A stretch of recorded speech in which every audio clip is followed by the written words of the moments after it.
Hi, I'm back. It's episode 2 of my crazy cancer journey. I wanted to come on yesterday and share with you my doctor's appointment, but I was really blue afterwards. And I kind of felt ashamed of being blue because I knew what the test results would be from my x-ray. I absolutely expected it. I'd had a CT scan and, well, an x-ray and then a CT scan in 2022 that showed challenges with my lungs, but, for some stupid reason, when she told me that the X-ray came back and there were some challenges with my lungs, yeah, I was sad. I was really just blue, and I had another doctor's appointment that afternoon that I just kinda moped in and moped out, and I came home and I thought I really was gonna share it in real time, and I couldn't. I couldn't do it. I'm on that emotional roller coaster. One minute I'm feeling good, the next minute I'm sad, song comes on the radio and I'm wanting to cry, and it's just the roller coaster. It's just the cancer roller coaster. And so today I woke up and I felt so much better. I thought, okay, I can share today that I got my x-ray back on my lungs. And of course, it says that I have some I can't say this word, granulomatosis matose calcifications, okay? And that says on my upper right lobe, which back in 2022 when I'd had a CT scan, it said that I had a scar in the upper lobe from a most likely related to a previous wedge resection. I'd never had lung surgery of any type, so I think that's really interesting. Um, But because of this, I have to go in for another CT of my lungs, and, it also showed that I have atherosclerosis in my aorta, which I knew. I know I have cardiovascular disease, on top of everything else. But so my doctor ordered a CT of my lungs, and she ordered it stat, and here in beautiful Las Vegas, it can take an entire month, even on a stat, to get a CT, so I have to wait for a month. Yay! Which is kinda what happens all the way through this. Everybody has you so worried about everything that's going on, and it's scary, but you have to wait. You have to wait, and you have to wait, and you have to wait, and wait. So, I'm gonna wait. I'm gonna ride that cancer roller coaster, and, I'm sure there'll be times that I'll come on here and it'll hit me and I'll get blue just out of the blue. So, but for now, I'm on a wait and see kind of thing.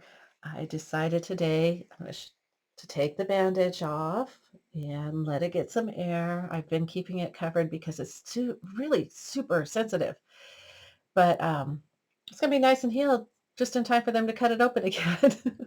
And I'm not thrilled about that because I know that I when they did the biopsies on my thyroid, they did 4 biopsies. And then afterwards, I learned that, every time they go in and biopsy, it irritates the cancer and it can cause challenges. And I should have had should have had more. Well, I didn't have more knowledge. I wish I had known more so that I could say, "Look, let's stop this now." I did stop it after the 4th one. I said, "No more." Which leads me to what happened with the CT.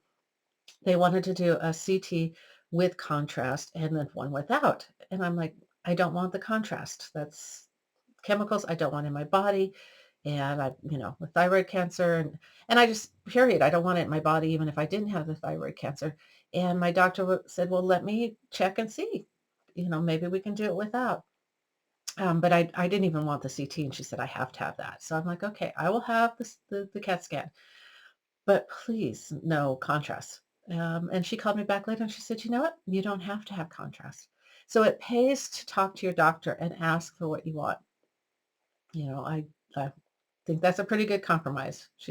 We're doing the CT on my lungs, but no contrast, no extra chemicals that I don't need in my body. So yesterday when I got home from my second doctor's appointment, and I was just, like I said, just feeling really blue until a friend came over. And it reminded me how important it is to have people and that you can just talk to about stuff. And, it was really nice to have her over, and I felt so much better just having her there. Her bright cheerfulness just made me feel better. But I did stop and I realized that I need to do some things for my own mood, because no matter how many times I tell myself I'm okay and I know I'm okay and it's still so scary and I still feel myself getting depressed and I don't want to go through all this. I just don't want to go through it. So I picked up a book that I read when I had thyroid cancer. It's called Radical Remission by Dr. Kelly Turner, and she's a PhD. And this book was part of my inspiration to not have the thyroid surgery, even with the uh, death sentence they gave me. And I found it so inspirational. And I read it, I think I read it in like 2 days. I just devoured it. And it gave me the strength to say no to radiation, to surgery, to it gave me the strength to do what I wanted to do with my body, which was, I'm whole food, plant-based, salt, oil, and sugar-free for my heart and for my cancer. And I started paying attention to everything that I put in my mouth, from the supplements to everything else. I also started exercising. I work very hard on releasing stress and having some kind of community around me. I had started going to a weekly cancer group, which I think is really, really good if you have a good group. And I think you also have to have a reason to get out of bed in the morning. And that all tied in with a lot of the stuff that's in this book. And my reason for getting out of bed in the morning was my beautiful little granddaughter, who's still my reason for getting out of bed in the morning because she's so precious.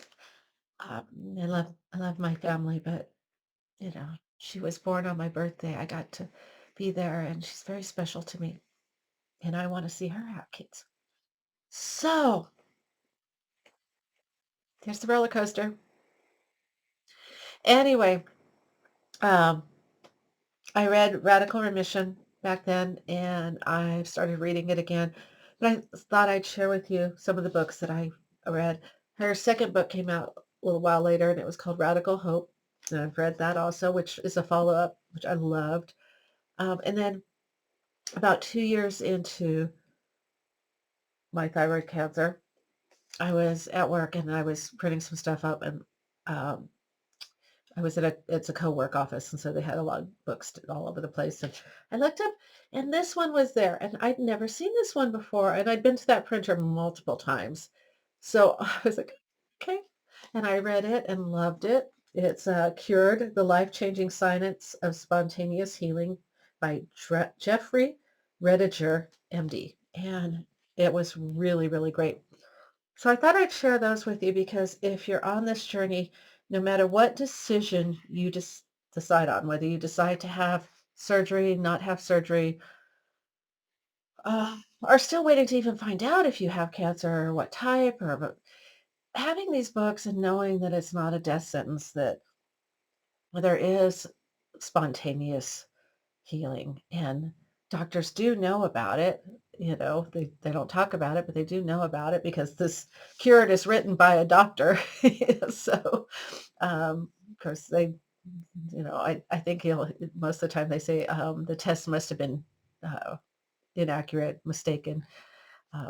But anyway, knowing all of that is it helps a lot, and I don't believe it's just spontaneous healing. It's giving your body what it needs to heal, because our bodies are amazing. You think about how often every organ in our body regenerates. Well, almost every organ, one that doesn't. But anyway, um, we given the right tools, our body wants to be healthy, and part of the right tools, of course, is eating more fruits and vegetables, whole grains, legumes, nuts and seeds. There's my food for life pitch. Another book I read was Crazy Sexy Cancer by Chris Carr. She has because she's like me, she's alive with disease. She's, being AWD, she still has to work every day to give her body what it needs, and she did some amazing things, and she was inspirational to me, and I'll share with you some of the crazy things I did, uh, but not today, not in the mood to share that much today. But anyway, so I am going back on my juicing regimen, and that came from another book, Chris Beat Cancer by Chris Wark. He has an online training, and he puts it out for free a couple times a year. I think 4 times a year. Uh, so I did his protocol, which is juicing 5 pounds of carrots a day, and of course you put celery and apples and garlic and ginger and lemon, I believe it is, in there. I used to know it by heart because I like did it every day for a long time. I literally turned orange before, but it's time to start doing that again. So we ordered a new juicer because never fails, but we broke our old one today. Had it for years and finally broke it.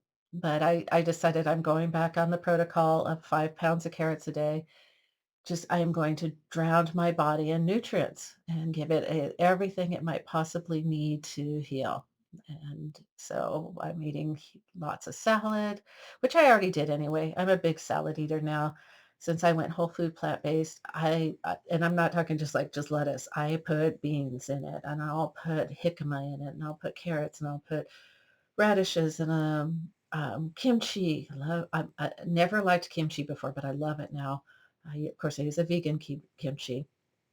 I will put all kinds of things. Eat sweet peas, not sweet peas, sweet potatoes, sweet peas too, but just whatever I feel like. It's kind of like I go in and to make my salad and I go, this is what I'm kind of craving today. And I'll just put it all together.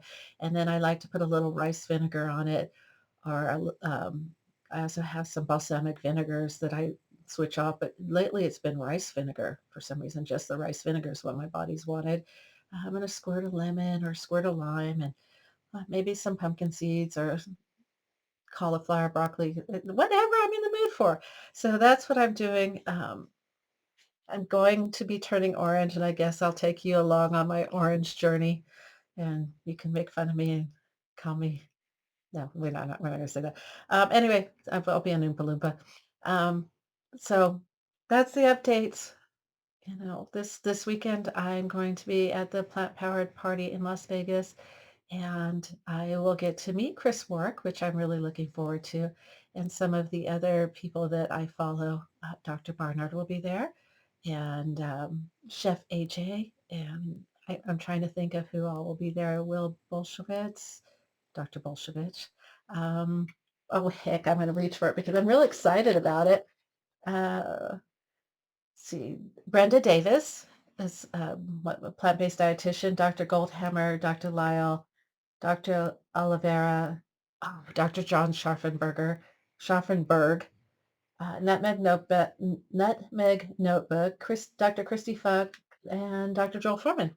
So, last weekend I was in Washington, D.C. for the International Conference on Nutrition and Medicine and got to meet so many great doctors. And this weekend I come home and I get diagnosed with melanoma. And then this weekend I'm going to meet a bunch of great doctors again and well, maybe I'll get some good advice.